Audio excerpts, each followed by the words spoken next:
திருச்சி அருகே சிவாலயத்தில் குருபெயர்ச்சி விழா நடைபெற்றது. திருச்சி மாவட்டம் முசிறி அடுத்துள்ள தாப்பேட்டை அருள்மிகு காசி விசாலாட்சியுடன் அவர் காசி விஸ்வநாதர் திருக்கோவிலில் குருபெயர்ச்சி விழா நடைபெற்றது. விழாவினை முன்னிட்டு யாகவேள்வி மண்டபத்தில் சிறப்பு பரிகார ஹோமம் நடைபெற்றது. குருபெயர்ச்சி விழாவினை முன்னிட்டு விநாயகர் பூஜை, கலச பூஜை, திரவிய ஹோமம், பூர்ணாகுதி, மகா தீபாராதனை, நவகிரக பூஜை மற்றும் யாக வேள்வி உள்ளிட்ட பூஜைகள் நடைபெற்றன. அதனைத் தொடர்ந்து யாகத்தில் வைத்து பூஜை செய்யப்பட்ட புனித நீரை குரு பகவானுக்கு அபிஷேகம் செய்து சிறப்பு வழிபாடுகள் நடத்தப்பட்டது.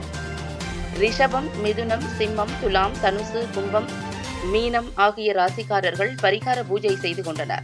முன்னதாக காசி விசாலாட்சியுடன் அவர் காசி விஸ்வநாதருக்கு சிறப்பு அபிஷேகமும் அலங்காரமும் செய்யப்பட்டிருந்தது. குரு பெயர்ச்சி விழாவில் திரளான பக்தர்கள் கலந்து கொண்டு சுவாமி தரிசனம் செய்தனர்.